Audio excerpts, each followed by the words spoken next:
Le 13 octobre 2020.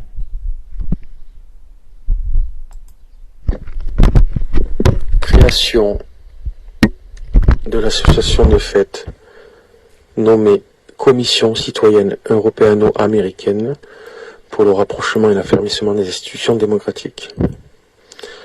Suite à une expérience personnelle et puis que l'on peut trouver en partie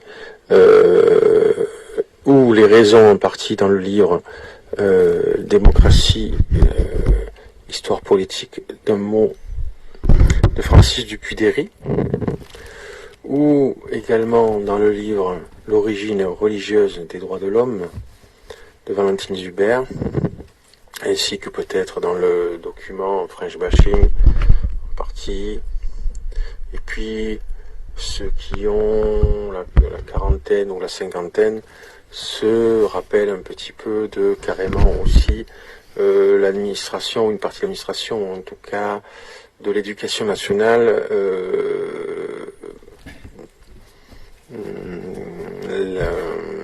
le peu d'égards que, en tout cas en France, dans certaines institutions, on avait pour la politique ou les États-Unis en règle générale.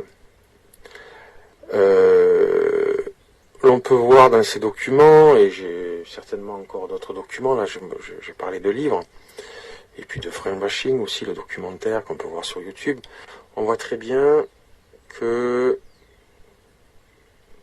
il y a souvent des querelles d'ego entre les administrations américaines et françaises. La France et les États-Unis ont chacun le sentiment d'être exceptionnels. Et ils croient tellement fort en leurs valeurs qu'ils sont persuadés que le reste du monde attend qu'on lui enseigne les valeurs américaines ou les valeurs françaises.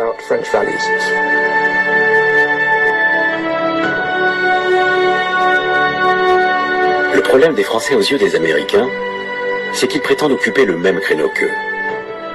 Depuis la Révolution française et la Révolution américaine, quasiment simultanés et inspirés des mêmes idéaux, les deux pays veulent incarner les valeurs universelles des droits de l'homme et de la liberté. Il en sort une ambition pour le monde qui se met en concurrence avec l'autre, avec forcément des clichés réciproquement négatifs. Les Français accusant les Américains de se croire les maîtres du monde et de penser que ce qu'ils font est valable pour le monde entier, et les Américains pensant exactement la même chose. Et ça peut avoir des conséquences beaucoup plus graves que, en tout cas pour certains citoyens, que ce qu'on peut le penser. Je pourrais rajouter aussi de démocratie, l'histoire politique d'un mot, l'origine religieuse des droits de l'homme, où on voit cette concurrence pas très saine que se font les États-Unis et la France pour savoir quel est le pays entre les deux représente le plus les aspirations démocratiques et républicaines. Des universitaires même s'en mêlent et depuis 200 ans ou plus que ces deux pays ont fait leur révolution. Des intellectuels, on peut rajouter aussi des Allemands aussi, des universitaires allemands aussi, à cause de la réforme, se bagarrent sans que les citoyens le sachent pour dire c'est grâce à eux que la démocratie moderne, même si c'est la France et les États-Unis qui sont reconnus plutôt comme étant les inspirateurs de la démocratie moderne, les Allemands aussi par rapport à la réforme, qui s'en mêlent, enfin ces trois pays principalement et d'autres parfois, se mangent le bout pour prétendre que c'est grâce à eux que les réformes institutionnelles ont eu lieu dans l'Union européenne et puis ensuite dans le monde. Bon. Souvent ces gens-là travaillent ou sont proches des administrations de ces différents pays et ça peut poser parfois des problèmes d'ego pour les citoyens de ces mêmes pays-là, malheureusement, avec un appel à la loyauté qui n'a pas lieu d'être pour ces citoyens-là qui le plus souvent sont attachés aux valeurs et aux libertés fondamentales plutôt qu'à ces querelles d'ego. Mais parfois, les administrations françaises, américaines et peut-être même allemandes, et puis d'autres pays, mettent sous le tapis les droits et libertés fondamentales en seconde priorité par rapport à certains citoyens, en prétendant que ce qui est le plus important, ce qui est assez arrogant, puisqu'ils font partie eux-mêmes de ces administrations, le plus important, c'est d'aduler leur pays, surtout l'administration de leur pays, avant ces valeurs fondamentales et libertés fondamentales. Donc cette association servira à travailler ce sujet-là, c'est-à-dire des valeurs et principes fondamentaux et libertés fondamentales, et droits fondamentaux donc, à partir du livre de Kant, vers la paix perpétuelle.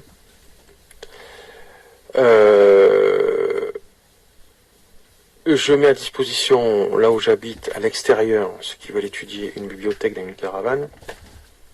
On voit pas très bien la photo.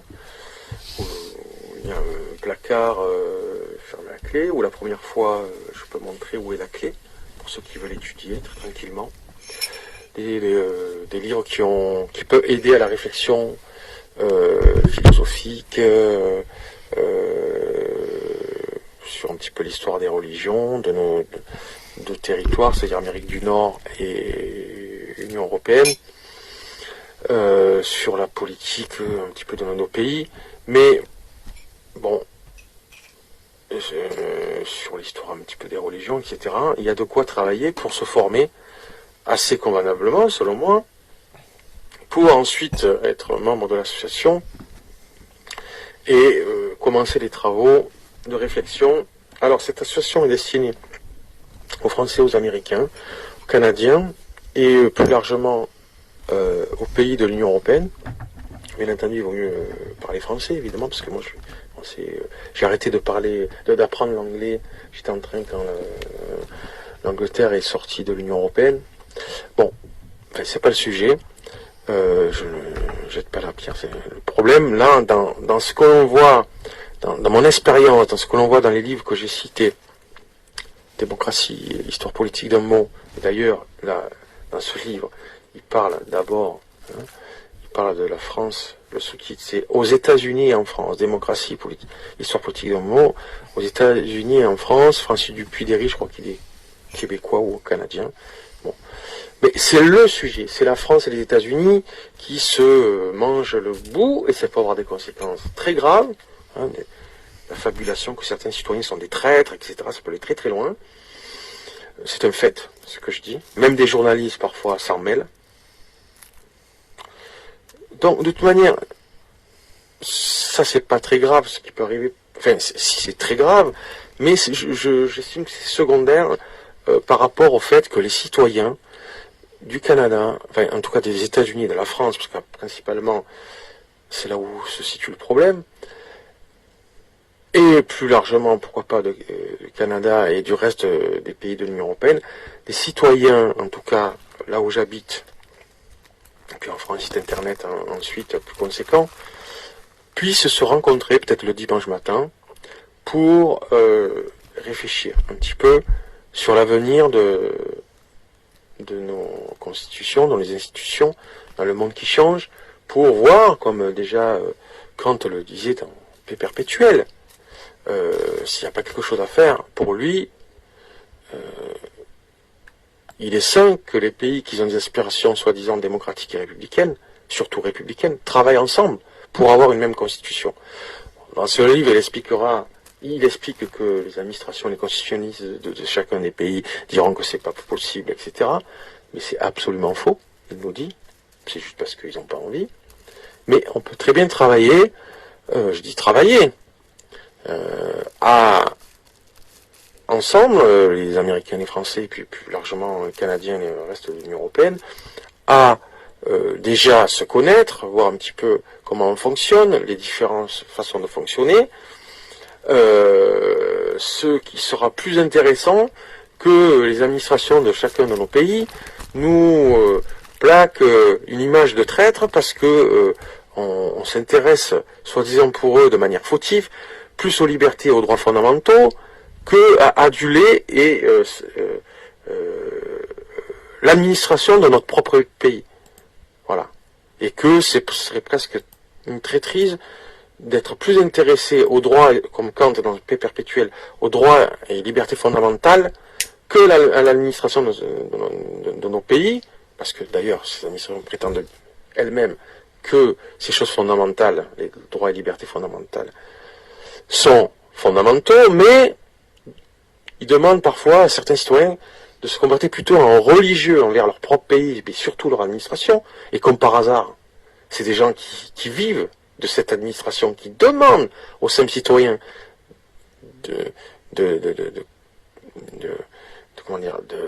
d'agir comme si leur administration devait être leur religion. D'ailleurs, je rappelle que ça me fait penser que Vincent Payon a écrit en 2010 un livre, Une religion pour la République. Une religion pour la République. Hein. Je l'ai lu, il y a des choses intéressantes, mais bon, certains voudraient faire une religion, hein, pour que les gens puissent faire parler leur intégrité, leur conscience, ou laisser parler leur conscience et leur raison, voudraient créer une religion. Bon, je pense pas que... Alors, cette association, évidemment, est prioritairement, en tout cas dans le premier temps, destinée à des gens qui, aux États-Unis, en France et au Canada et de l'Union européenne, s'il faut, sont chrétiens, quelle que soit leur dénomination, pour que ça ait moi je suis chrétien, mais j'ai pas trouvé d'assemblée chrétienne qui me corresponde, donc je suis seul. Hein. Mais d'abord des chrétiens de deux côtés de l'Atlantique, parce que de toute manière on arrive toujours, même des gens qui font du droit, etc., ou qui ont été politiques, de trouver important de défendre parfois, malheureusement, plus une religion qu'une autre, même si ces deux religions sont chrétiennes, hein, prétendent l'être, et parfois, malgré que les religions différentes se disent chrétiennes, les membres de ces deux pays, principalement la France et les États-Unis, qui se disent chrétiens, voient dans leur religion, aux États-Unis avec l'évangélisme, l'exceptionnalisme, le destin manifeste, voient dans leur pays, au travers de la foi, de leur foi, une mission particulière. Ah bon, je suis étonné de ça, parce qu'il me semblait que c'était le Christ et qu'il n'avait pas de territoire particulier. Et puis d'un côté, des catholiques gallicans français, avec, je sais plus les dates, j'aurais dû les chercher, l'événement où à un moment donné, un roi a sauvé un pape du danger, et qui a été estimé à cette époque-là que la France était la fille aînée de l'Église, etc., etc. J'aurais pu vous faire un topo là-dessus, avec les traces de cette histoire encore aujourd'hui. Bon, donc de l'autre côté, j'ai parlé des évangéliques américains, de l'autre côté, les catholiques gallicans en France, souvent d'ailleurs, en critiquant le pape, ces catholiques gallicans, plus que n'importe quel athée, journal satirique ou protestant, de manière ordurière parfois, hein, pape. Donc ça c'est leur problème, je suis pas catholique moi, ni, enfin je suis chrétien, mais bon, j'ai pas de dénomination chrétien, et puis, comment dire, à tendance plutôt ouvert à discuter avec tout le monde, et pas à pratiquer des cultes prioritairement.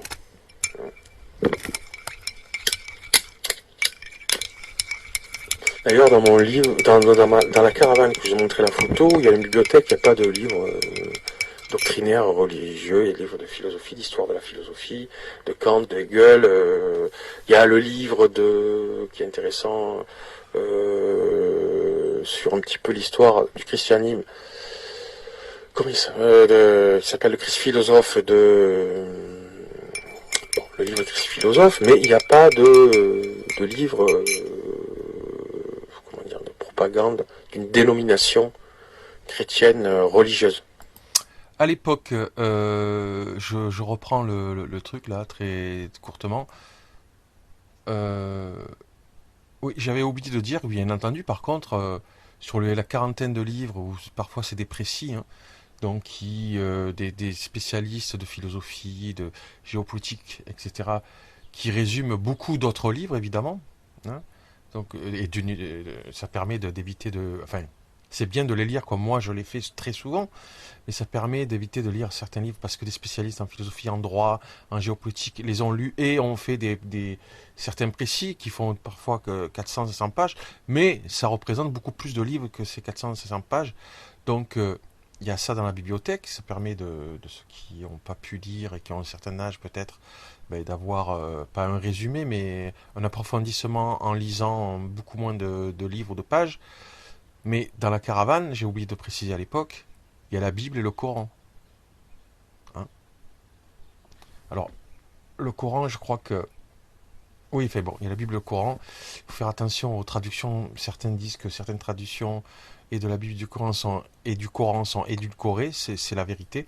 Mais il y a Internet pour vérifier les sourates, si on veut, par exemple, du Coran ou des versets bibliques, et de voir plusieurs traductions. Mais il y a euh, un exemplaire de la Bible et du Coran, évidemment. Mais il n'y a pas de livre doctrinaire de quelconque dénomination, chrétienne ou musulmane, ou que sais-je encore. Ça, c'est chacun... Bon. Donc, ça doit être un lieu de liberté, là où je suis. Donc, pour l'instant, moi, je dois ranger chez moi pour recevoir chez moi. Pour l'instant, et même après, les gens, la caravane à l'extérieur, peuvent venir s'instruire sur l'histoire du christianisme, l'histoire de la philosophie, pour aller vite, hein. Au travers du livre Démocratie, Histoire politique d'un mot, où on voit que le cheminement de l'idée démocratique aux États-Unis et en Europe, enfin en tout cas en France et aux États-Unis, l'origine, là j'ai parlé de démocratie, histoire politique d'un mot, hein, et puis maintenant aussi l'origine religieuse des droits de l'homme, où on voit aussi un petit peu la même chose que ce que je viens de dire. Bon, je pourrais en parler plus précisément. Donc, on peut venir sur place ces deux livres ici, on les acheter. Un des deux, les deux, ça serait bien. Lire, bien sûr, Paix perpétuelle de Kant. Et puis, il y en a d'autres aussi, livres, si on veut encore approfondir philosophiquement. Il y a des livres aussi de géopolitique. Pour prendre conscience des enjeux. Bien sûr, il y a le livre de Fukuyama et de Clinton. Peut-être qu'en lisant les deux, ça peut permettre d'approfondir notre conscientisation de demain. Fukuyama, la fin de l'histoire, et Clinton,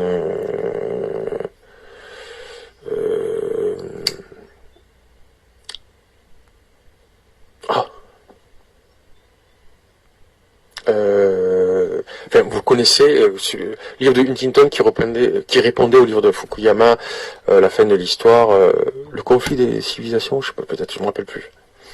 Bon, des livres qui sont assez importants, je trouve, pour conscientiser les enjeux de demain dans nos pays occidentaux en tant que citoyens. Ce n'est pas forcément une association qui veut parler de la puissance du monde occidental. Non, c'est association, commission citoyenne de gens conscients des enjeux de sauvegarder les droits et libertés fondamentales des citoyens, quel que soit leur tronche, leur sexe, leur foi, leurs idées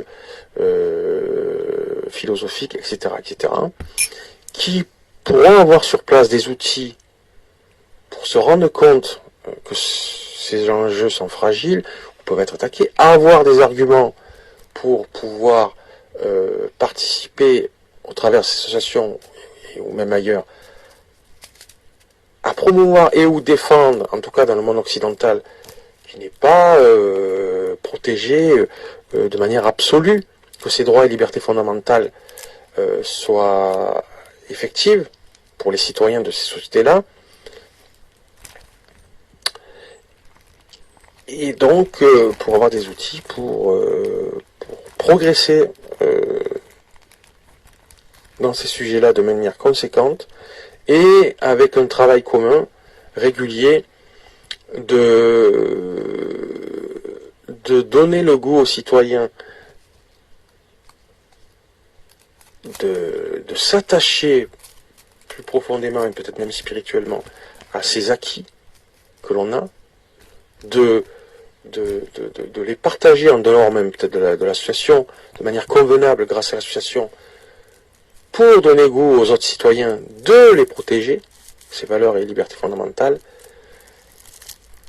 pour qu'ensuite elles soient préservées au mieux, et pour aussi éviter qu'elles soient touchées, ces valeurs et ces principes fondamentaux et ces droits fondamentaux, par une concurrence parfois des pays comme les États-Unis et la France. Et ça, c'est un fait, c'est pas une idée que de Nikos, c'est-à-dire moi-même, se fait, c'est un fait qu'ils sont parfois malmenés, ou peut-être même parfois ils risquent donc d'être instrumentalisés par nos administrations, en tout cas l'administration de nos pays.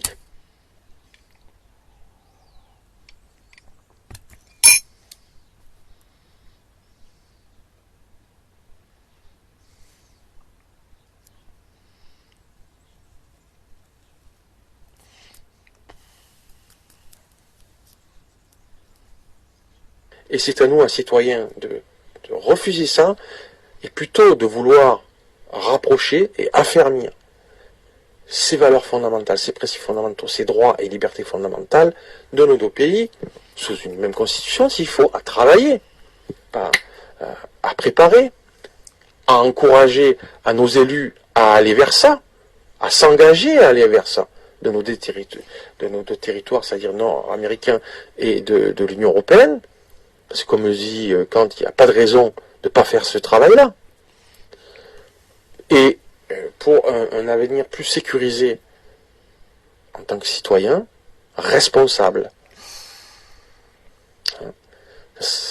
Pour que cette responsabilité qui a été exercée par les citoyens ne soit pas remise en cause par des administrations, en plus c'est orgueilleuses, parce que c'est leur intérêt d'être orgueilleuses, pour continuer à toucher des bons salaires, etc. Et peut-être avec un principe que la citoyenneté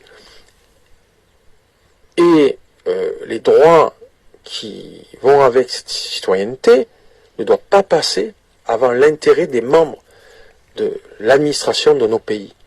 Que les valeurs fondamentales sont premières. Alors là, j'avais fait une erreur, mais le jour même, et j'ai certainement scanné, j'en suis sûr à 99%, le jour même, quand j'ai mis cette vidéo, j'ai vu l'erreur que j'avais fait et j'ai fait un erratum, là, ici. C'est évidemment, j'ai marqué la 21e minute 10 secondes. Voilà, c'est tout à l'heure. Il faut comprendre, peut-être, avec un principe que la citoyenneté et les droits qui vont avec, cette citoyenneté ne doivent pas passer après et non avant, comme je l'ai dit dans la vidéo, l'intérêt des membres de nos administrations de nos pays. Donc, avec un principe que une nouvelle constitution commune, avec comme principe que la citoyenneté et les droits qui vont avec cette citoyenneté ne doivent pas passer après l'intérêt des membres de nos administrations de nos pays. Et le Qatargate, le Maroc Gate et l'Azerbaïdjan Gate à l'Union européenne prouvent que des gens de l'administration qui se croient supérieurs peut-être aux autres, peut-être c'est vrai ou pas, c'est pas la question, mais sont des vrais pourris et des vrais corrompus, n'est-ce pas? Ou des gens d'associations qui s'appellent, après avoir souvent été députés ou travaillé d'administration européenne, qui ont fondé des associations pas de paix sans justice, ou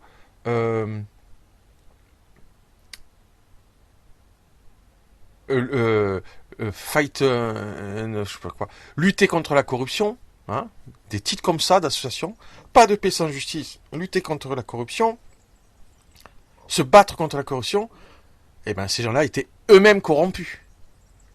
En plus des syndicats européens, de vice-présidente du Parlement européen, et c'est le sommet de l'iceberg. Ça, c'est pas être complotiste, c'est être vraiment républicain de dire, et c'est être raisonnable de dire, ça doit être que le sommet de l'iceberg. Je sais très bien que les journaux mainstream n'ont pas voulu beaucoup en parler de ça, mais c'est fondamental. On n'a pas entendu Soros. En tout cas, je ne sais pas s'il a parlé après, c'est trop tard. Plusieurs jours, même plusieurs semaines après, on n'a pas entendu parler. George Soros. Ça devrait absolument tout changer, selon moi. Après, chacun se fait son idée. Donc, il fallait bien comprendre, et qu'on ne dise pas que j'ai écrit l'erratum après avoir mis la vidéo le 13 octobre 2020, que j'aurais ajouté l'erratum ici, là, que là, maintenant, là, non. C'est le jour même que je l'ai rajouté, ou quelques heures maximum après. Voilà. Donc, question commune, pourquoi pas travailler ensemble, avec comme principe, bien entendu. Et c'est la seule chose qui pourrait permettre que cette constitution, par rapport à deux administrations françaises et américaines, puisse exister, c'est que, comme principe, que la citoyenneté et les droits qui vont avec cette citoyenneté sous cette nouvelle constitution commune ne doivent pas passer après l'intérêt des membres de nos administrations, de nos deux pays. Voilà. Et puis pour que l'adage, comme on dit certains juges à l'association Anticorps, juges et avocats, une fois sur les radios il n'y a pas longtemps, que il ne faut pas oublier que le premier pouvoir en République, c'est le pouvoir citoyen, dont découlent tous les autres. Voilà. Ce qui n'est pas forcément clair chez certains fonctionnaires de nos pays. On l'a vu régulièrement, il suffit d'être attentif. Et il y a des livres qui vous montreront tout ça. Voilà, il y a de quoi pour vérifier soi-même dans la situation, par des documents, et puis par des gens peut-être qui pourront exprimer des expériences à ce sujet-là, américains, français, peut-être de manière plus élargie, canadiens, puis d'autres pays que la France de l'Union européenne, et de pouvoir participer très tranquillement, mais avec sérieux, à ce que les citoyens en responsabilité s'approprient de manière plus conséquente ces acquis indispensables pour une vie saine et droite et libre, et donc responsable dans ces deux territoires que sont l'Union européenne et l'Amérique du Nord. Je fais avec les moyens du bord. Mon photographe, mon appareil numérique, c'est un appareil qui sert normalement pour mettre ceux qui font du skateboard ou du vélo sur les casques, etc. Donc il est très mauvais. Je suis désolé pour la qualité de la photo. Voilà. Donc, si le projet de cette commission, association, commission, comme vous voulez, mais j'aime bien signifier un petit peu, j'ai mis le mot commission pour comprendre que les associations ont pour but que les rencontres se fassent de manière cordiale, bienveillante, mais sérieuse. C'est pour ça que je demande, je répète, je crois que je l'ai déjà dit, que les gens élus, on le trouve en PDF, au moins un paix perpétuel de Kant. Alors, où ils achètent le livre, ou ils l'ont en PDF sur Internet. Faire attention parce que des fois sur Internet, il n'y a qu'une partie de livre. Donc, c'est très court, ça fait 100 pages à peu près, au moins. Paix perpétuel. Et que, ensuite, en plus, ils aient lu ou un second livre. Donc, ils peuvent lire chez moi. Je suis dans le Gard, en France. Dans le Gard en France, à Saint-Dionysie, vous me trouvez si vraiment, voilà, vous me demandez, je vous montre. Bon, je sais pas si je le dis, mais je le redis là, sont en neuf, hein. Tous les livres sont neufs dans la caravane, que je dis. Moi, je les ai, donc ça veut dire que je les ai en double, mais moi, je les ai annotés, évidemment. Il y a plein d'annotations dans les bouquins, qui sont en neuf, dans la caravane depuis le départ. Hein. Je ne sais pas si je l'ai bien dit dans cette vidéo, je ne me souviens pas. Vous pouvez l'acheter pour l'avoir vous-même, noter, etc. Mais de toute manière, chacun peut le lire ici. Vous trouverez la caravane dont je vous ai parlé, vous trouverez ces livres. Donc, en plus de Paix Perpétuelle, je demande que ceux qui veulent... Ça, il faut le lire. Ceux qui veulent faire partie de cette commission association, il faut le lire absolument. C'est court.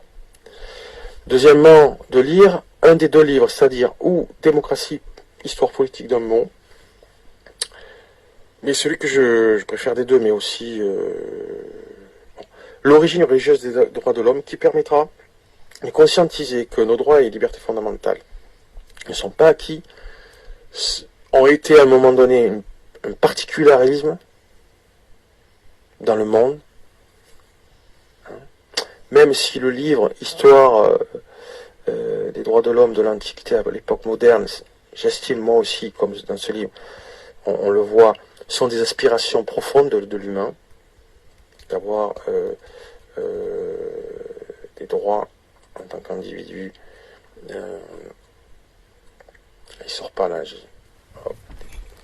que des droits pour tous fondamentaux soient garantis. Histoire des droits de l'homme de l'Antiquité à l'époque moderne aussi, qui est pas mal, qui est dans la caravane. 70 €, celui-là, mais cahier de droit international. Donc il y a parfois des livres d'universitaires.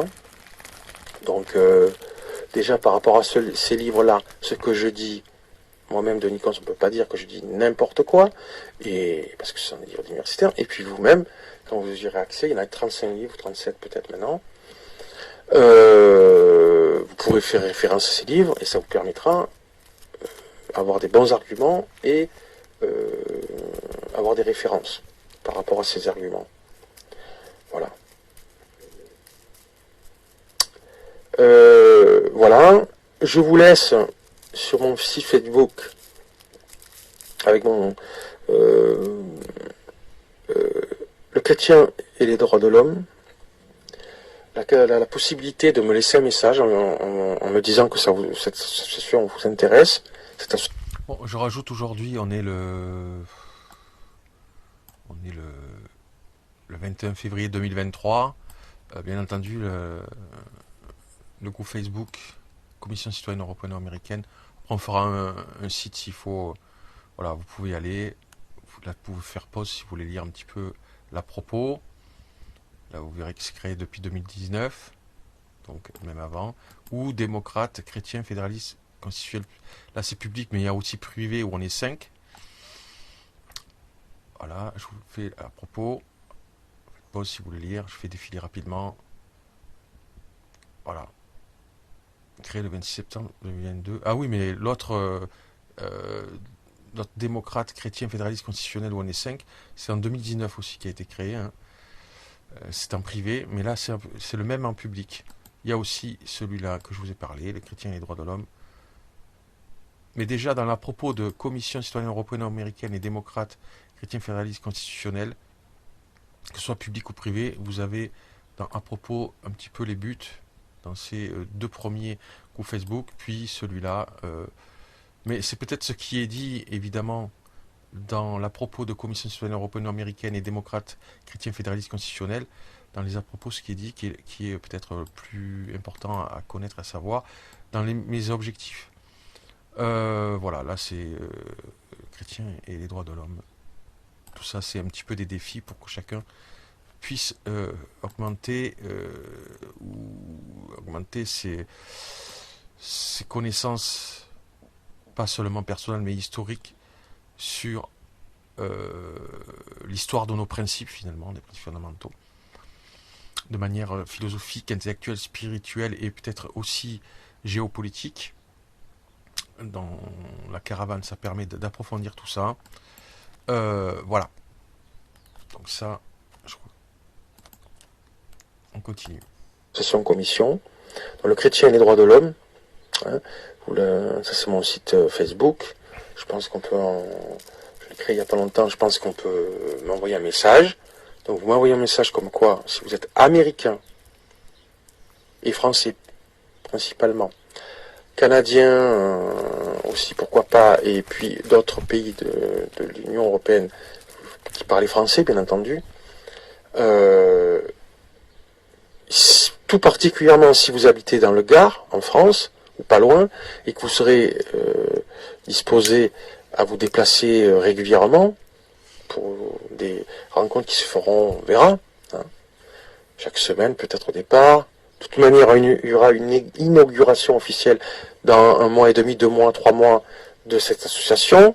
En attendant, vous pouvez lire les 2 livres que je vous ai demandé de lire. Mais à travers ces groupes Facebook, ou sinon ce groupe Facebook, le chrétien et les droits de l'homme. Là, il y a je vous montre ce groupe Facebook. La première et la deuxième version de Facebook. La Facebook, ils ont fait une nouvelle version pour les pages Facebook. Voilà, c'est le même, hein, le chrétien et les droits de l'homme. Donc là, vous pouvez me laisser un message comme quoi ça vous intéresse. Vous me laissez votre mail, votre numéro de téléphone, votre nom.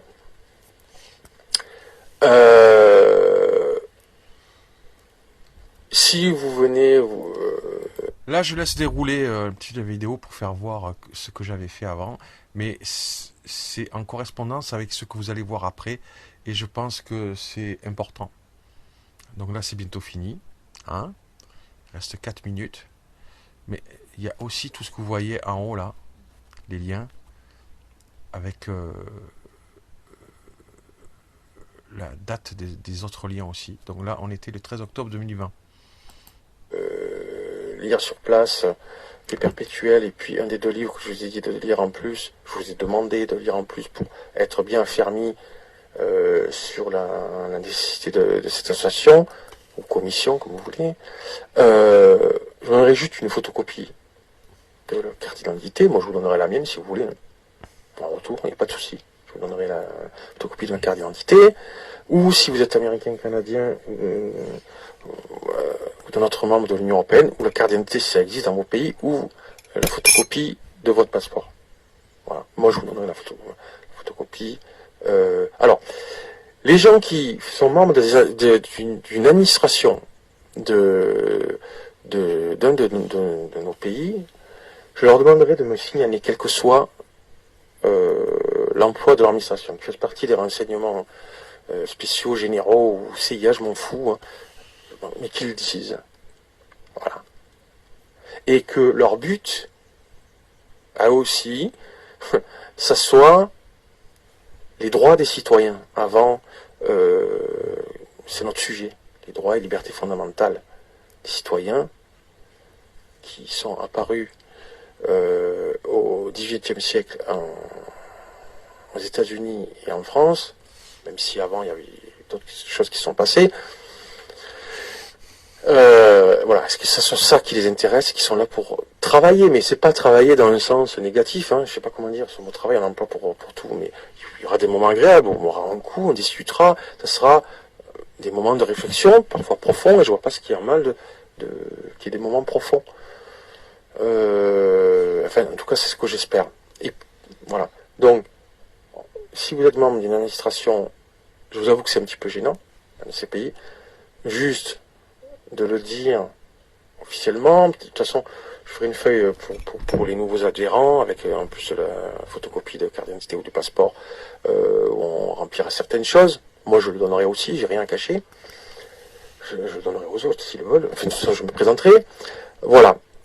C'est tout ce que je demanderai. Qu'est-ce que je pourrais rajouter? Donc, sur le groupe Facebook, le chrétien et les droits de l'homme, ou sinon sur ma page Facebook, je vous montre là, moi, je m'appelle Denis Coste, mais je pense que vous pouvez m'envoyer un message me disant, bon, la carte d'identité, tout ça, c'est pas pour le photocopie, on s'en fout, ça sera quand vous voudriez être membre. Vous m'envoyez, envoyez-moi à partir de mon groupe Facebook ou de ma page Facebook, un mail, un numéro de téléphone avec votre nom, votre prénom. Vous me dites un petit peu, tiens, moi j'habite dans le Gard, je peux venir régulièrement, etc. Et je vous signalerai le jour de l'inauguration de l'association, où vous pourrez venir ensuite. Et puis je vous ferai part de tout du surplus d'organisation, des demandes. Ça se trouvera à Saint-Dionysie dans le Gard. Si vous connaissez, vous avez mon nom, vous pouvez demander. Vous pouvez me laisser dans la boîte aux lettres en mettant pour Denis Coste. Je sais pas moi. Si vous préférez laisser votre numéro de téléphone et ou mail, ou les deux, et votre nom, etc. Parce que cette association vous intéresse, Alors en aparté, vous voyez là, mon page Facebook, vous voyez là, il y a des panneaux, il y a de quoi, depuis j'ai fait des panneaux, il y a de quoi réfléchir sur la situation en France et en Occident par rapport à nos principes fondamentaux et nos droits en tant que citoyens. Là, il y a la bibliothèque, vous voyez là, et il y a des panneaux, il y a aussi des affichages un petit peu partout, à l'extérieur, à l'intérieur, et j'ai tout le matériel, même si c'est de base, c'est pas professionnel, mais de quoi faire correctement des montages et d'interviews. Si certains veulent exprimer leurs bouquins qu'ils ont écrits, leurs témoignages, et peut-être si certains veulent bien venir faire des interviews sur tous ces sujets-là en tant qu'universitaire, etc. D'ici quelques jours, ça sera prêt. Le matériel est là, certains le savent. Je ne les ai pas acheté pour rien, donc c'est là. Voilà. Donc là, on le voit là. Que c'est pas non, c'est pas moi c'est moi qui les ai faits, mais voilà, ils sont là. Hein, c'est pas voilà, qui permettra d'approfondir certaines choses. En plus des bouquins de la bibliothèque. Hein? Et c'est dans la boîte aux lettres. Tout ça. Bon, mais je vous remercie. Et puis, j'espère à bientôt pour l'inauguration officielle de l'association de fêtes européano-américaine, pour que l'on puisse commencer le plus rapidement possible dans la sérénité à travailler ensemble ces sujets-là.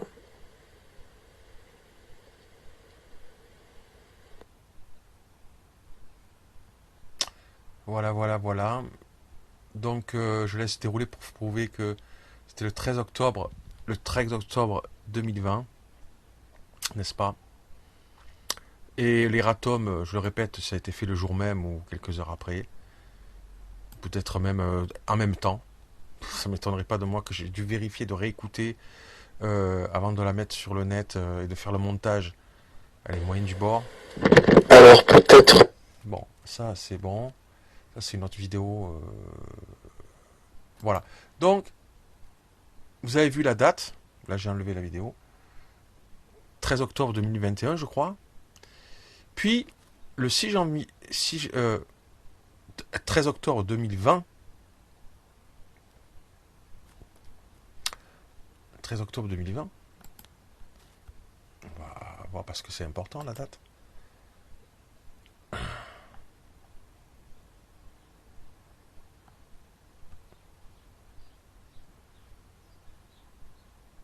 Mince.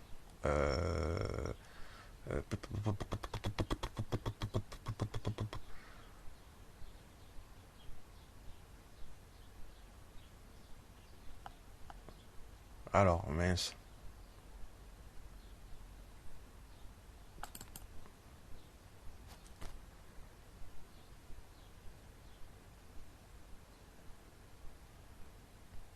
Oh là là.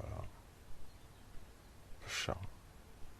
Donc comme ça, tout le monde peut voir que bon, Internet des fois, hein.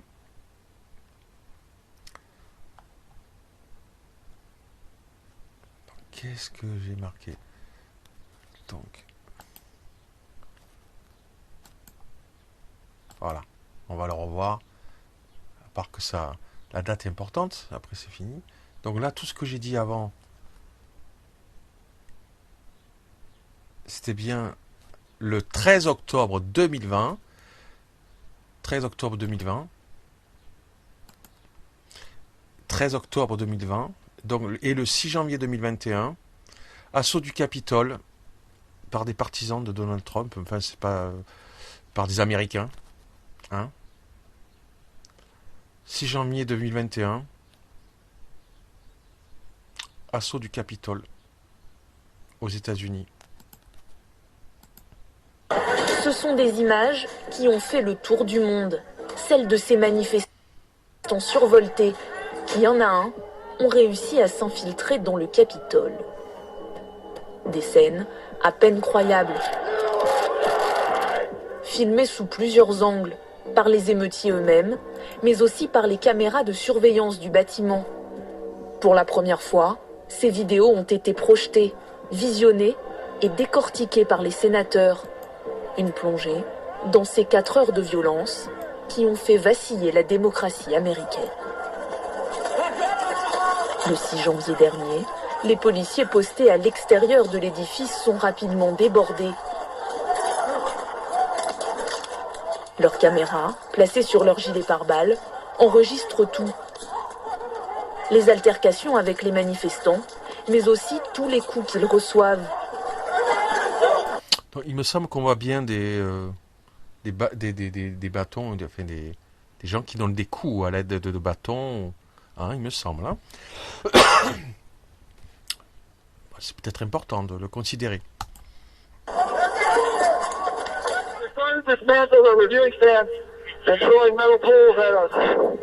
Paniqué, un policier finit par appeler sa hiérarchie pour réclamer de l'aide, au plus vite.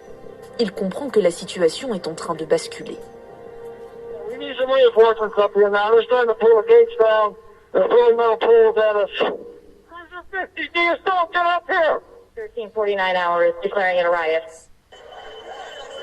Dans le viseur des insurgés, plusieurs cibles. Le vice-président Mike Pence notamment, qui selon Donald Trump, n'a pas eu le courage de défendre la Constitution. C'est ce qu'il tweet ce jour-là, à 14h24.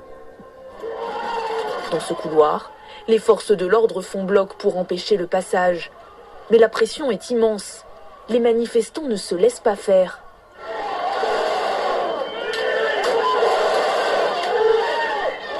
Ce policier se retrouve coincé dans l'entrebâillement de la porte, complètement écrasé. Il hurle de douleur. À ce moment-là, la foule ignore que Mike Pence est tout proche, à 30 mètres à peine. À la hâte, les services secrets arrivent à l'évacuer. You can see Vice President Pence and his family quickly move down the stairs. The Vice President turns around briefly as he's headed down. L'affolement est général. Les émeutiers, eux, au contraire, s'installent partout, comme s'ils étaient chez eux, et impossible de les stopper. Par petits groupes, ils ont envahi chaque recoin du Congrès.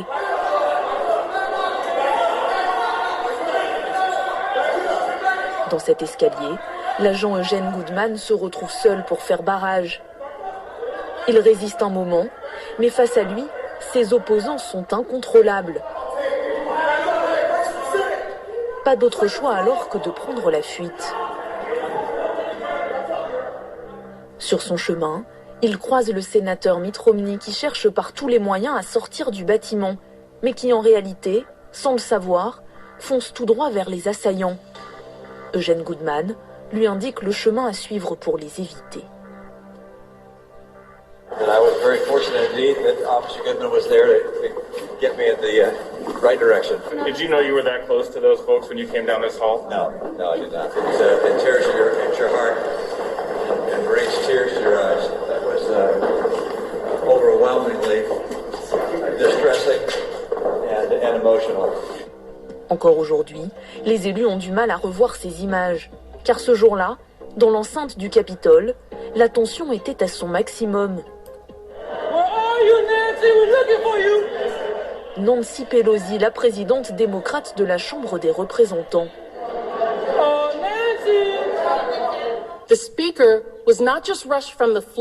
La présidente de la Chambre est évacuée précipitamment. La police du Capitole... Bon, je sais pas si c'est important de voir la suite, mais vous avez, enfin, voilà, vous voyez en gros ce qui vous est présenté là, le 6 janvier 2021. Le Capitole a jugé la menace tellement dangereuse qu'ils l'ont emmenée hors du bâtiment. Ils l'ont mise en sécurité dans un lieu hors site. La Chambre des représentants se barricade. La sécurité a bloqué l'entrée avec des meubles. Ils tiennent en joue les pro-Trump, agglutinés derrière la porte. Certains Certains parlementaires essaient de s'échapper, au compte-gouttes. Ils arriveront finalement à tous sortir avant que la foule, chauffée à blanc, ne s'empare des lieux. À travers ces vidéos projetées aux sénateurs, les démocrates n'ont qu'une envie, leur faire prendre conscience qu'ils ont peut-être eux-mêmes échappé au pire. Sénateurs, vous avez vu toutes les... Bon. Ensuite, le 31... 31 août 2021, la défaite des États-Unis en Afghanistan. Hein.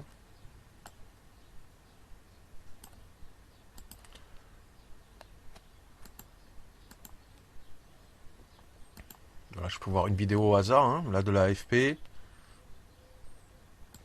du 1er septembre, donc août-septembre, c'est à peu près la même période. ما با هر تجاوزگر خاطر نشان می سازیم که هر کسی اگر به چشم کج سوی افغانستان سعی بکنه به انجام مواجه میشه که امروز آمریکایی ها مواجه شدند. امارت اسلامی افغانستان با آمریکایی ها از راه دیپلماتیک اسلامی افغانستان با آمریکایی سعی بکنه به انجام مواجه میشه که امروز آمریکایی ها هر کسی اگر به چشم کج سوی افغانستان سعی بکنه به انجام مواجه میشه که امروز آمریکایی ها مواجه شدند. امارت اسلامی افغانستان با آمریکایی ها از راه دیپلماتیک روابط حسنه میخواه. اگرچه آمریکایی ها اینجا شکست خوردن، ناکام شدن، در بخش نظامی نتانستن به اهداف و امیال خود برسن، ولی امارت اسلامی افغانستان به نمایندگی از ملت خود باز هم میخواه که با تمام دنیا روابط حسنه داشته باشه، روابط قوی دیپلماتیک داشته باشه. در این زمره آمریکا هم آمده میتونه. ما میخوایم با در آینده با آمریکا هم روابط خود را پس آهسته آهسته حسنه بسازیم.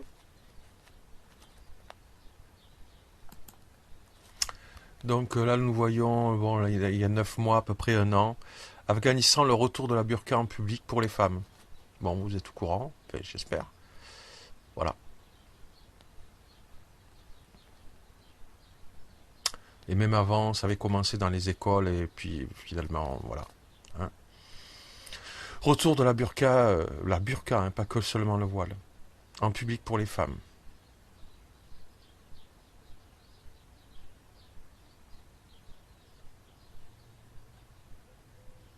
Maintenant, nous allons voir une vidéo qui a eu lieu avant-hier, le 19 février 2023.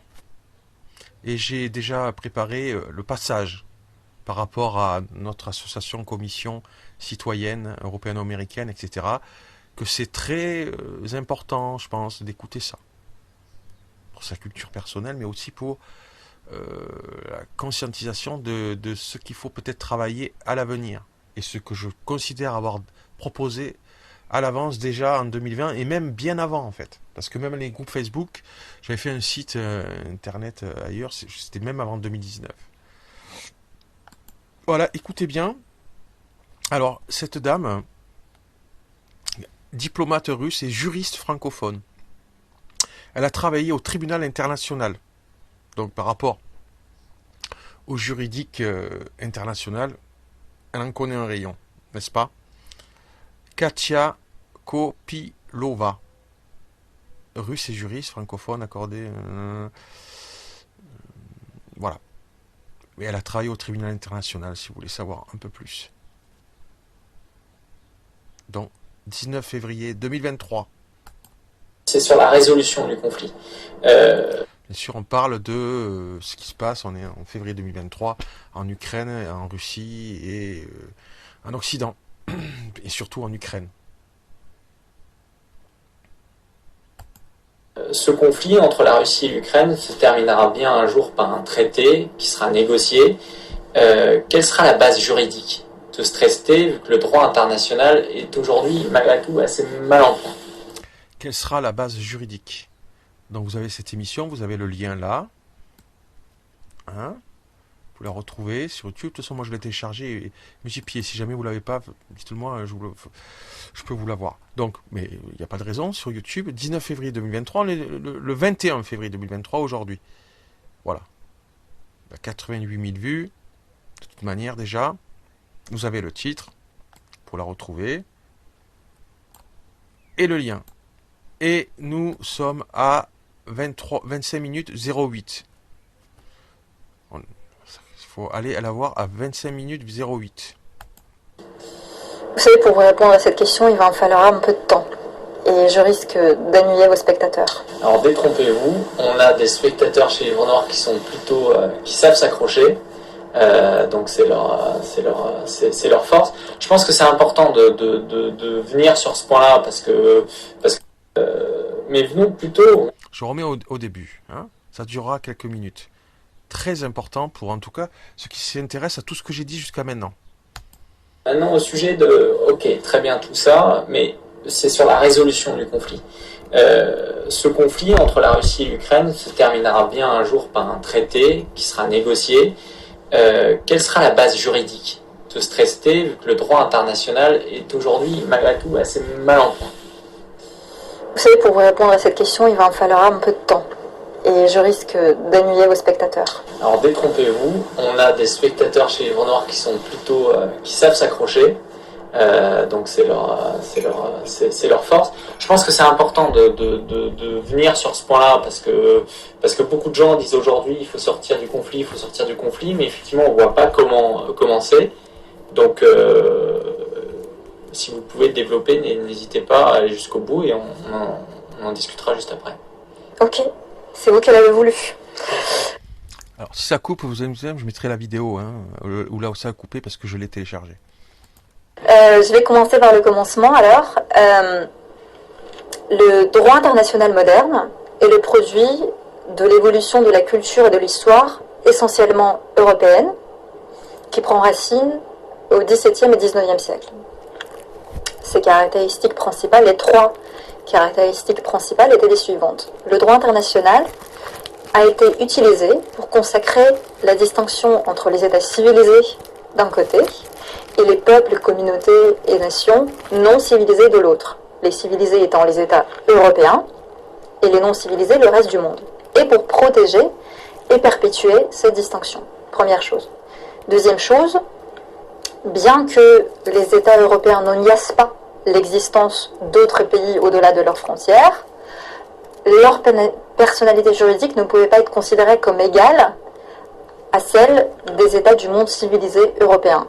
Et du point de vue des Européens, devenir civilisé, ça voulait dire devenir comme un État européen. Et in fine, la décision finale d'accorder ce statut revenait exclusivement aux États civilisés, entre guillemets, européens.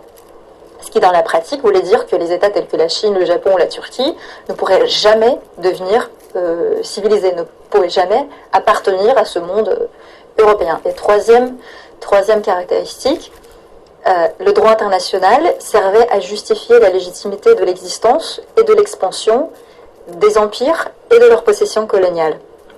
Les concepts tels que souveraineté et civilisation se référaient exclusivement aux États européens et ces États étaient les seuls à définir leur contenu, les critères, les standards de civilisation et de souveraineté. La souveraineté, par exemple, des colonies était hors de question.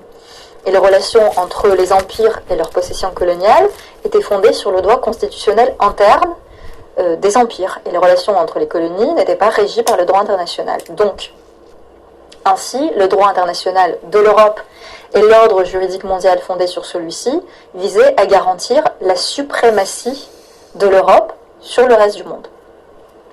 Arrive le XXe siècle, et au XXe siècle, les choses n'ont pas fondamentalement changé.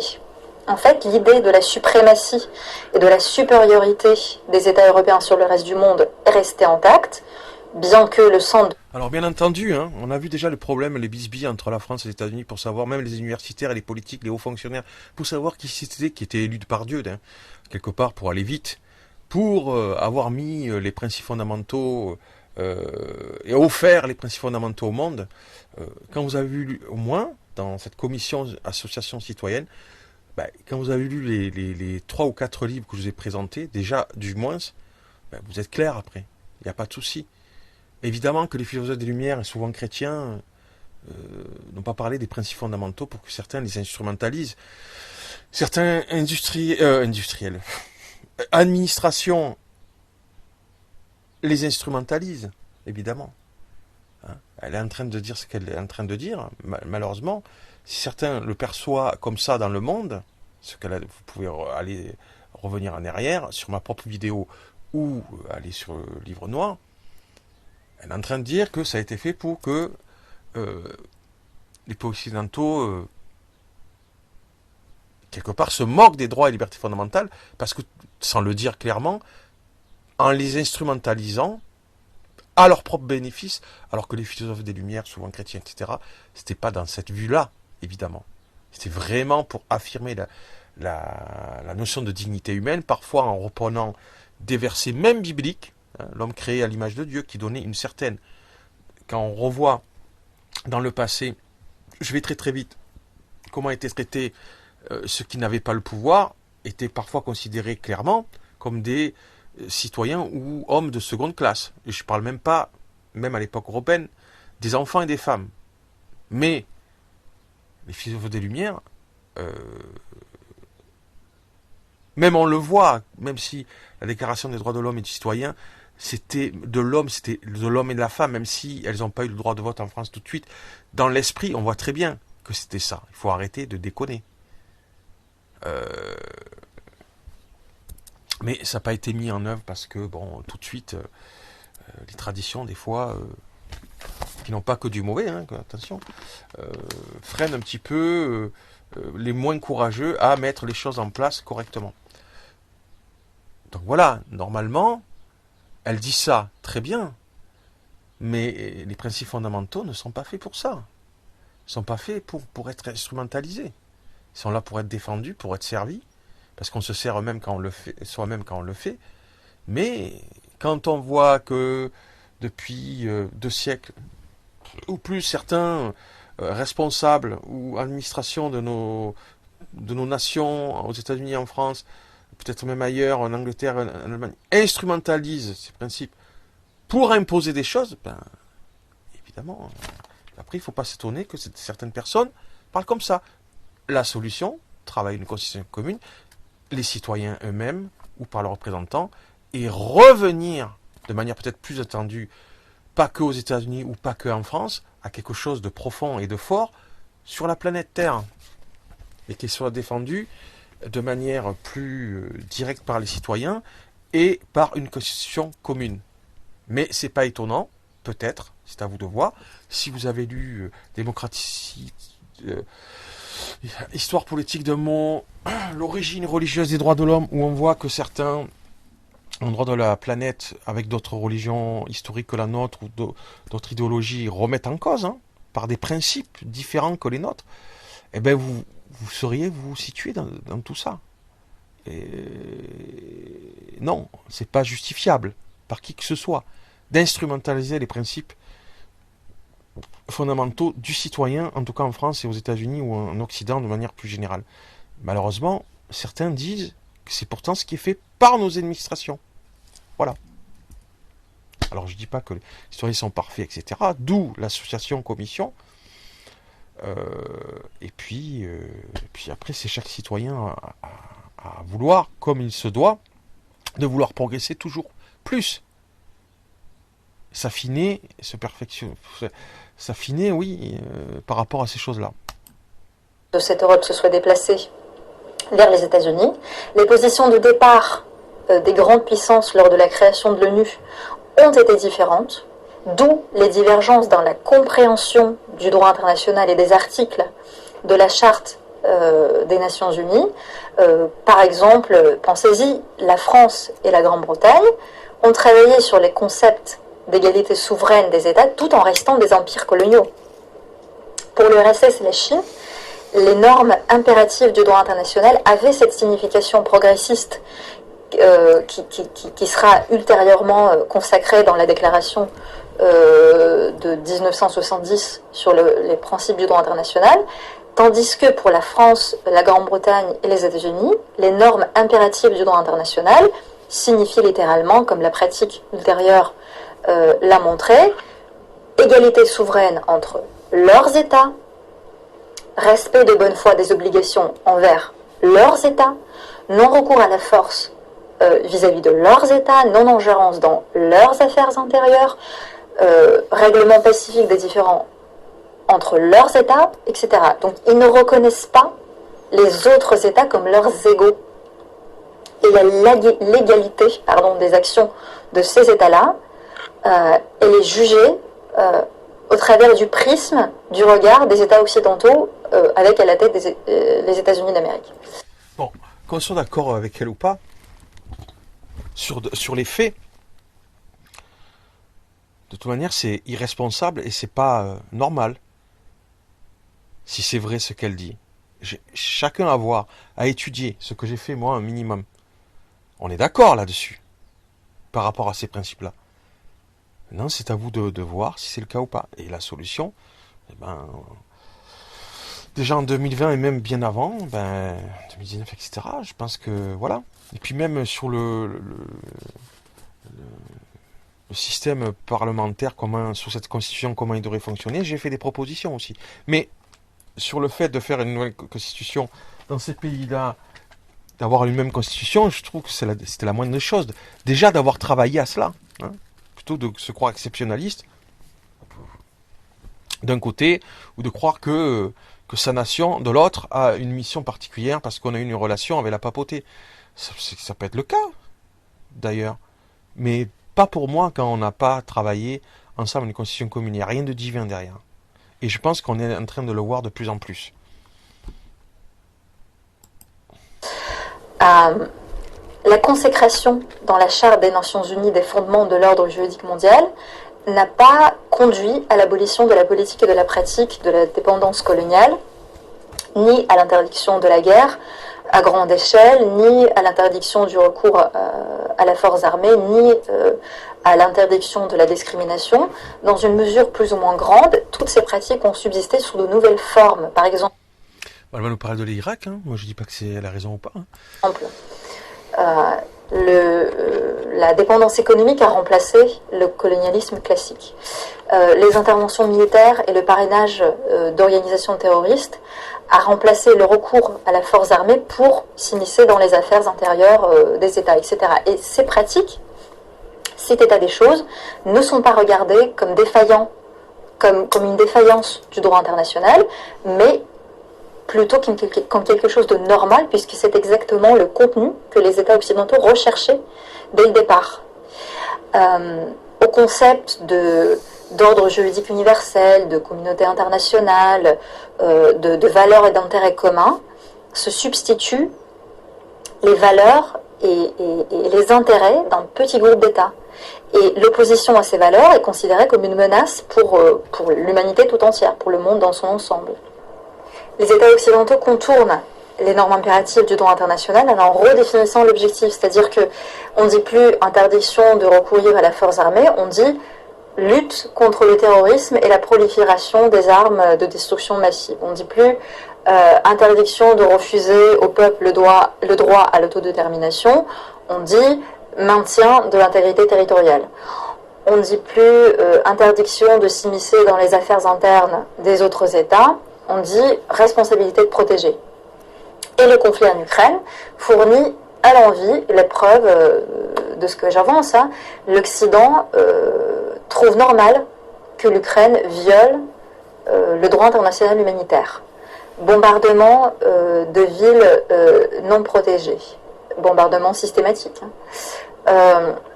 Minage à distance de villes et de villages avec des mines antipersonnelles interdites. Utilisation de la force armée contre des civils. Déploiement de postes de tir et d'armes lourdes dans des quartiers résidentiels. Ça, Amnesty International l'a prouvé. Je dis pas que les Russes sont meilleurs Ukrainiens que les Ukrainiens ou inversement, c'est pas mon sujet. Ce qu'elle dit, en tout cas de mettre des soldats dans des lieux résidentiels et même des hôpitaux, de la part des Ukrainiens, apparemment Amnesty International l'a dénoncé. Et pas qu'à un hôpital, à plusieurs endroits. Je dis pas les Russes aussi, peut-être ils ont fait des exactions, mais juste pour dire que c'est pas... Elle a travaillé au tribunal international. Je pense pas qu'elle se permettrait de dire que des choses qu'il n'y a pas des preuves. Voilà. Je dis pas que les Russes sont parfaits. Et je suis ni pro-russe ni pro-ukrainien dans cette vidéo. Je parle de ce que j'avais parlé en partie, que je parle depuis même avant ça, le 13 octobre 2020. Utilisation extensive et ouverte de mercenaires venus du monde entier. Utilisation de la force armée sur des sites nucléaires. Torture et meurtre de prisonniers de guerre et de civils. L'Occident Apparemment, il y a des vidéos là aussi là-dessus. soutient et facilite des actes de terrorisme d'État, comme la destruction de Nord Stream. L'Occident ferme les yeux sur la justification du nazisme, la glorification des criminels nazis et de leurs sbires impliqués dans le nettoyage ethnique des Russes, des Polonais et des Juifs pendant la Seconde Guerre mondiale, la destruction de fosses communes dans les pays baltes, la glorification des criminels et des pratiques des bataillons nationalistes opérant en Ukraine. L'Occident ne trouve rien à redire sur les violations des droits de l'homme. Par exemple, la persécution des dissidents dans les territoires occupés par l'Ukraine, c'est-à-dire la répression contre son ancienne population, l'assassinat des politiques et de journalistes, l'ukrainisation forcée des populations de ces régions, et ça s'applique à toutes les nationalités, la négligence totale pendant 8 ans des droits de l'homme et des libertés fondamentales des habitants des républiques de Donetsk et de Lugansk, par exemple liberté de parole, droit à la vie, accès à l'information, liberté d'expression, liberté de conscience, utilisation de la langue maternelle, etc. Tous ces actes, comme ils constituent une violation systématique et généralisée des fondements, des normes fondamentales du droit international, créent une obligation pour tous les États, en fait, une obligation qu'on appelle en droit international une obligation erga omnes, c'est-à-dire une obligation due à l'égard de tous, de contrer ces violations et de traduire leurs auteurs devant la justice. Et non seulement les États occidentaux ne le font pas, donc ils négligent cette obligation, mais ils pensent même à créer un tribunal international censé traduire en justice les responsables russes qui ont pris de leur côté des mesures pour faire cesser ces violations. Et cette conduite qui consiste à soutenir un régime criminel, à encourager des crimes internationaux et à ignorer des obligations erga omnes, elle n'est pas illégale du point de vue des pays occidentaux, sachant que ils ont une perception particulière du droit international qu'ils ont hérité de l'époque des empires et des colonies. Comme ces violations ne sont pas commises à l'encontre de leurs États, aucune réaction s'impose.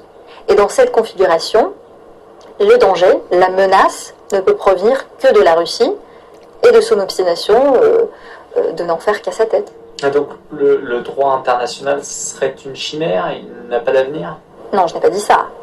En fait, comme les actes des États-Unis et des pays occidentaux sont clairement en contradiction avec le contenu littéral du droit international, un nouveau concept a été inventé qui s'appelle l'ordre fondé sur des règles, c'est-à-dire un ensemble de règles et de principes de nature et de caractère non juridique qui a pour vocation de justifier les actes des États exclusivement occidentaux.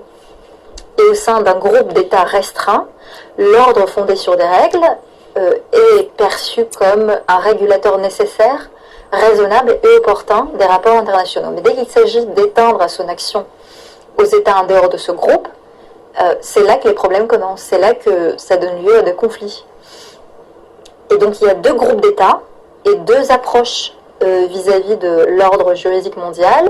Le premier qui reconnaît, qui admet l'existence de l'ordre fondé sur des règles et s'y soumet, et l'autre qui le nie, ou pour le moins qui refuse de se l'approprier parce qu'il tient au respect rigoureux des normes fondamentales du droit international. Donc deux systèmes parallèles et distincts du droit international se sont formés, ayant pour seule source la charte des Nations Unies, sauf qu'elle est différente dans son interprétation. Et l'évolution la plus probable du droit international sera vers un esprit de bloc.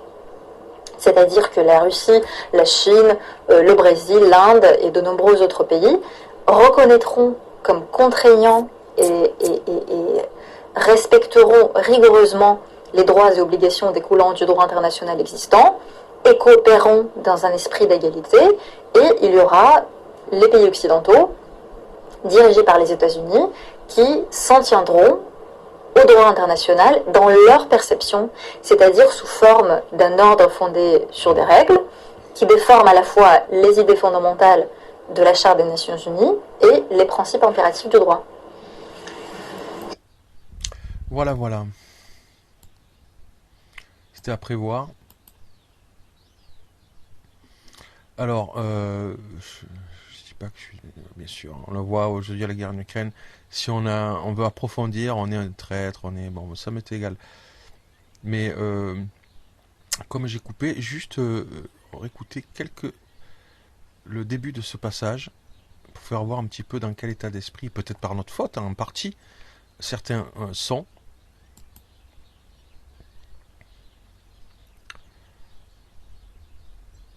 Juste le début de ce passage, et puis la vidéo est terminée.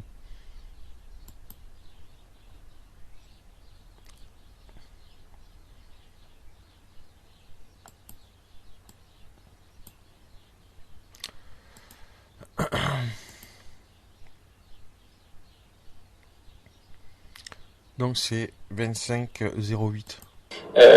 Ce conflit entre la Russie et l'Ukraine se terminera bien un jour par un traité qui sera négocié. Quelle sera la base juridique de ce traité, vu que le droit international est aujourd'hui, malgré tout, assez mal en point? Vous savez, pour vous répondre à cette question, il va en falloir un peu de temps. Et je risque d'ennuyer vos spectateurs. Alors détrompez-vous, on a des spectateurs chez Livre Noir qui sont plutôt, qui savent s'accrocher. Donc c'est leur force. Je pense que c'est important de venir sur ce point-là parce que beaucoup de gens disent aujourd'hui il faut sortir du conflit, mais effectivement on voit pas comment commencer. Donc si vous pouvez développer, n'hésitez pas à aller jusqu'au bout et on en discutera juste après. Ok, c'est vous qui l'avez voulu. Je vais commencer par le commencement alors. Le droit international moderne est le produit de l'évolution de la culture et de l'histoire, essentiellement européenne, qui prend racine au XVIIe et XIXe siècle. Ses caractéristiques principales, les trois caractéristiques principales étaient les suivantes. Le droit international a été utilisé pour consacrer la distinction entre les États civilisés d'un côté et les peuples, communautés et nations non civilisés de l'autre. Les civilisés étant les États européens et les non civilisés le reste du monde. Et pour protéger et perpétuer cette distinction. Première chose. Deuxième chose, bien que les États européens ne niassent pas l'existence d'autres pays au-delà de leurs frontières, leur personnalité juridique ne pouvait pas être considérée comme égale à celle des États du monde civilisé européen. Et du point de vue des Européens, devenir civilisé, ça voulait dire devenir comme un État européen. Et in fine, la décision finale d'accorder ce statut revenait exclusivement aux États civilisés, entre guillemets, européens. Ce qui, dans la pratique, voulait dire que les États tels que la Chine, le Japon, la Turquie ne pourraient jamais devenir civilisés, ne pourraient jamais appartenir à ce monde européen. Et trois... Alors moi par exemple, et je ne le couperai plus, je suis pour bien sûr, parce que j'ai lu la Bible, etc., le Coran, j'ai fait des comparaisons, beaucoup de livres sur la philosophie des Lumières, de droit aussi, de géopolitique, de philosophie du droit, etc. Bon, moi par exemple, je suis contre la GPA, et même s'il faut pour ça être contre la PMA, contre l'instrumentalisation de l'humain et la chosification ou l'achat d'êtres humains. Mais en même temps, je suis pour, et on peut en discuter, on peut faire partie... en même temps, je suis pour la préservation des principes fondamentaux, et pour moi divins, des droits et libertés fondamentales de l'individu. Vous voyez ? Alors, si vous voyez un petit peu les États-Unis et les Russes, peut-être que vous diriez, il est plutôt, donc, pour certaines choses, pro-russe. Je ne suis pas pro-russe, j'ai mes propres convictions, mais vous pouvez dire ça. Et puis d'un autre côté, évidemment, par exemple, en Russie, on est contre la GPA, et peut-être même la PMA, je ne sais pas si la PMA on est contre, mais c'est pas la question. Vous voyez ce que je veux dire? Je suis contre la marchandisation de l'humain. Bon, ça, on s'en fout un petit peu de ça, là, aux États-Unis, en Occident. En tout cas, aux États-Unis. Mais je suis pour la défense des droits et libertés fondamentales de l'individu. Même spirituellement, pour moi, ça correspond avec le christianisme, évidemment, et la culture judéo-chrétienne gréco-latine. Donc d'un côté, vous voyez, on pourrait dire que j'ai le cul entre deux chaises. Non, c'est mes convictions. Et je pense que mes convictions, dans leur ensemble, affirment d'autant plus la dignité de l'individu. Voilà. On pourra en discuter. Troisième caractéristique, le droit international servait à justifier la légitimité de l'existence et de l'expansion des empires et de leurs possessions coloniales. Les concepts tels que... Bon, ce qui s'est passé, c'est pas ça, hein, les principes, normalement. Elle parle de ce qui s'est réellement passé. Évidemment, quand on prend Luc Ferry, pas Luc Ferry, bon, pas le ministre encore vivant, là, mais l'ancien ministre français, là, pas Luc Ferry, comme... bon, vous voyez très bien, disait que les peuples, c'est-à-dire la France, etc., étaient là pour amener la lumière pour aller vite, hein, aux autres peuples. Je dis pas que c'est le cas ou pas. Je dis, elle est en train de dire une chose qui, premièrement, non, ne fait pas partie par rapport à ceux qui ont promu ces principes-là et qui ont travaillé, hein, profondément, et qui étaient mal vus dans l'ancien régime de dire ces choses-là. Non, c'était pas pour faire ça, pour coloniser, pour dire qu'il y a de toute façon, ça va à l'encontre des principes eux-mêmes, de dire qu'il y a des gens qui quasiment ou totalement sont, en tout cas à un moment donné, des sous-individus, etc. C'est les principes eux-mêmes. Mais dans les faits, peut-être, c'est à vous de réfléchir, de voir, d'avoir fait un petit peu d'histoire. C'est peut-être comme ça que des gens qui promouvaient ces principes, en même temps, se sont comportés dans la réalité. Mais c'était pas, ces principes-là ne disaient pas ça. Mais peut-être que dans la réalité, étonnamment, ça a permis à certains, entre guillemets, de se comporter comme elle le dit. Mais non, les principes eux-mêmes ne disent pas ça. Souveraineté et civilisation se référaient exclusivement aux États européens et ces États étaient les seuls à définir leur contenu, les critères, les standards de civilisation et de souveraineté. La souveraineté, par exemple, des colonies était hors de question. Et les relations entre les empires et leurs possessions coloniales étaient fondées sur le droit constitutionnel interne des empires. Et les relations entre les colonies n'étaient pas régies par le droit international. Donc, ainsi, le droit international de bon, mais je crois que vous avez compris un petit peu toute ma démarche. C'est fini de voir cette vidéo. Bon, on peut faire voir cette vidéo, pourquoi pas. Alors, je vais enlever le son, c'est pas la peine. Donc voilà, depuis 2020, il y a toujours ça, hein. On peut dire, voilà, que j'ai, même si c'est pas finalisé, la préfecture, et déjà, il faut que je renvoie d'autres papiers,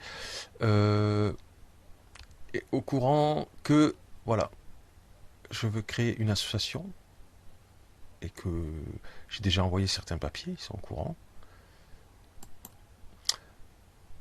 Association citoyenne de réflexion et de défense des droits et libertés fondamentaux du citoyen, de lutte contre la corruption en Occident, ou en Europe ou en France. Donc voilà, certains documents qui prouvent que c'est lancé, c'est déjà lancé.